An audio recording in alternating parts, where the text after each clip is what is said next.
पूजामूलं गुरुपदं मंत्रमूलं गुरुर्वाक्यं मोक्षमूलं गुरुकृपा। मेरे गुरुदेव कृपा कर दो। मेरे गुरुदेव मेरे गुरुदेव कृपा कर दो। मेरे गुरुदेव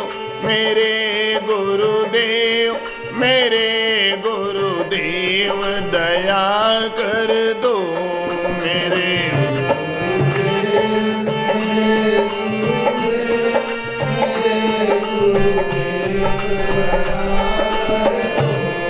मेरे गुरुदेव दया कर दो। थोड़ी सी आप कृपा कर दो।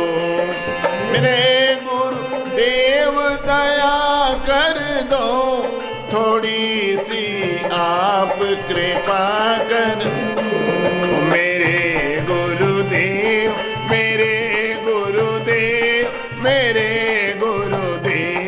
दया कर दो। बोलिए।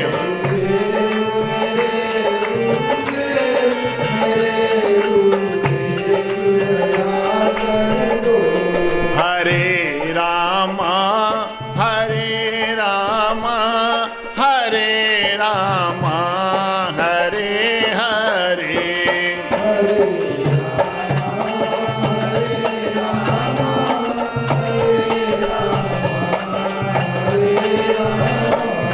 हरे कृष्णा हरे कृष्णा हरे कृष्णा हरे हरे।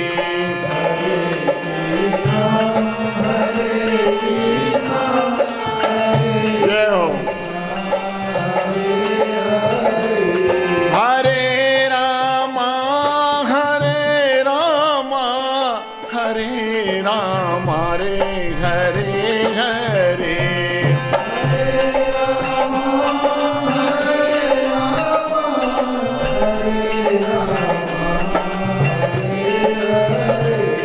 हरे कृष्णा हरे कृष्णा हरे कृष्णा हरे हरे।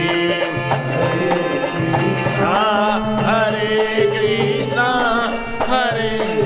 जय हो। हरे रामा हरे रामा हरे रामा हरे हरे।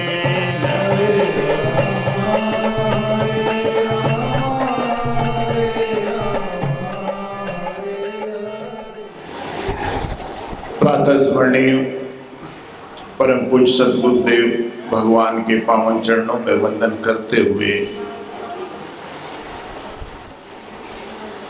श्री श्री गुरुदेव एवं परम भगवती श्री ललिता महात्रिपुर सुंदरी की असीम कृपा से श्री श्री आनंदमयी माँ का आज यहाँ 130वां जन्म जयंती महोत्सव मनाया जा रहा है का अवसर प्राप्त हुआ। देखिए, जब व्यक्ति को शांति एवं आनंद का अनुभव नहीं होता तो वो संसार को असार समझता है। संसार को असार समझकर वो ऐसा शाश्वत सुख की चाह में लग जाता है, क्योंकि असार खलु संसारो दुख रूप विमोह का। ये संसार सारा का सारा दुख रूपी मोह का कारण है। इसलिए आदमी जब देख लेता है कि अब इस संसार में कोई सार नहीं है, तो वो कुछ ऐसे शाश्वत ज्ञान के लिए, ऐसे ब्रह्म ज्ञान के लिए, ऐसा सुख जिसका कभी अक्षय सुख के लिए निकल पड़ता है, अक्षय सुख, अक्षय आनंद के लिए। और वो फिर ये भी जानने की इच्छा करता है कि ये सृष्टि के गूढ़तम रहस्य क्या है, उन रहस्यों को जानने की वो जिज्ञासा करता है।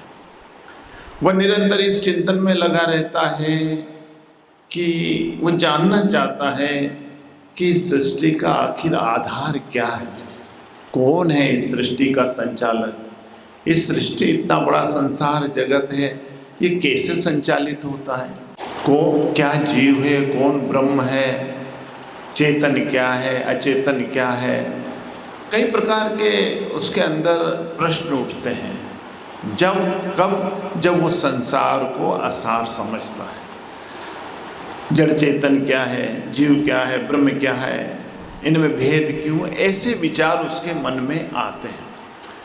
ईश्वर क्या है, माया क्या है, जन्म मरण क्या है, इस प्रकार के अनेक प्रश्न उच्च मानव वाले व्यक्ति के मन में उत्पन्न होते रहते हैं। वह इन सबको जानने की जिज्ञासा करता है। ध्यान देना, सामान्य व्यक्ति केवल शारीरिक आवश्यकताओं की पूर्ति में लगा रहता है और उसी में वो संतुष्ट रहना उसका ध्येय बना रहता है। उच्च जीवन के लिए उसका अपरिपक्व मस्तिष्क कल्पना भी नहीं कर सकता। परंतु उच्च मानस वाला व्यक्ति इन गूढ़ रहस्यों को खोज में निकल पड़ता है और आध्यात्मिक ज्ञान प्राप्त कर आनंदित होकर परम शांति का अनुभव करता है। इसलिए सज्जनों, आध्यात्मिक ज्ञान, एक बात जरूर ये ध्यान रखना कि आध्यात्मिक ज्ञान कभी संसार का तिरस्कार नहीं करता, न उसे वो विकृत करता है, बल्कि इसे और सुखद बनाता है।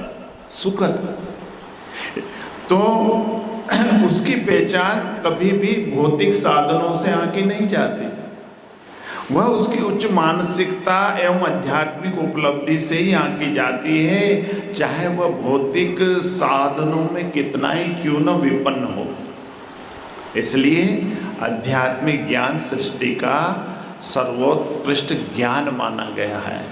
अस्ति ब्रह्म और अहम ब्रह्म संस्कृत शब्द से लिया गया है। संस्कृत में इसका अर्थ होता है यानी अस्ति ब्रह्म, ब्रह्म है। ये तो हमने मान लिया ब्रह्म है, लेकिन उसको जाना कि नहीं, इसका तो पता ही नहीं।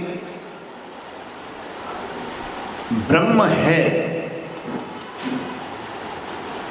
और ये जो शब्द है ये इंद्रियों से जाना नहीं जा सकता। ब्रह्म है ये इंद्रियों से जानने का विषय नहीं है, इंद्रियों से नहीं जाना जा सकते ना। लेकिन हम कह रहे हैं कि अस्ति ब्रह्म है, अंदर से आवाज आ रही है लेकिन जाना नहीं। और दूसरा शब्द दिया है अहम ब्रह्म, मैं ब्रह्म हूं। अब यहाँ ऐसा लगता है कि ये स्पष्ट ये कह रहे हैं कि मैं ब्रह्म हूं, यानी कुछ तो उन्होंने जाना होगा, ऐसा हम समझते हैं। एक जगह ये कहा जा रहा है कि मैं ब्रह्म हूं, यानी ये सिद्ध हो रहा है कि मैं ब्रह्म हूं, तो कहीं न कहीं जान लिया होगा। और एक जगह ये कहा जा रहा है कि ब्रह्म है, खाली है, पता नहीं कैसा है, क्या है। तो अस्ति ब्रह्म है, यह है, यही परोक्ष है, क्योंकि इसको इंद्रियों से नहीं जाना जा सकता। प्रत्यक्ष क्या है? प्रत्यक्ष हमने इस संसार को मान रखा है। प्रत्यक्ष जो इंद्रियों से जाना जा रहा है, हमारी ये जो 5 ज्ञानेंद्रियां हैं, नेत्र है, नासिका है, कर्ण है, कान है, जीवा है, त्वचा है, इससे हम जानते हैं कि संसार है, ये दिखने में आ रहा है। दृश्य जगत को इंद्रियों से जाना जाता है। आप सब जो मुझे दिख रहे हैं ये इंद्रियों से जाने जा रहे हैं, लेकिन ब्रह्म को हम इंद्रियों से नहीं जान सकते। वो है अप्रोक्ष, अनुभूति का विषय। अनुभूति, अनुभव, जब तक हमको अनुभव नहीं होता उस ब्रह्म को हम जान नहीं सकते। अप्रोक्ष, परोक्ष और अप्रोक्ष। तो अब उस ब्रह्म को जानने के लिए, हम उस ब्रह्म में स्थित होने के लिए हमें क्या करना पड़ेगा? ये विषय है, गंभीर विषय है। शास्त्र पढ़कर हम बता सकते हैं, कह सकते हैं, सुना सकते हैं, लेकिन उसकी अनुभूति तो हुई नहीं ना। और जब तक उसकी अनुभूति नहीं होती तब तक हम कैसे कहते कि मैं ब्रह्म हूँ, ये ब्रह्म है? अनुभूति तो हुई नहीं। हमारे ब्रह्मनिष्ठ ब्रह्म स्त्रोत्री सद्गुरु की कृपा से ऐसा सद्गुरु हमें मिले कि वो अनुभूति करा दे, बड़ी कृपा। तो इसी अनुभूति का विषय ब्रह्म, परोक्ष, अपरोक्ष, प्रत्यक्ष। अच्छा स्वामी जी, एक जगह तो अभी हमने ये योग वासिष्ठ में अध्ययन किया, योग वासिष्ठ में स्वामी जी एक जगह ये कह दिया है कि प्रत्यक्ष आत्मा है। आप योग वासिष्ठ का जो लखनऊ का जो 2 भाग में प्रकरण निकलता है उसमें 563 निर्वाण प्रकरण में ये दिया है कि आत्मा प्रत्यक्ष है।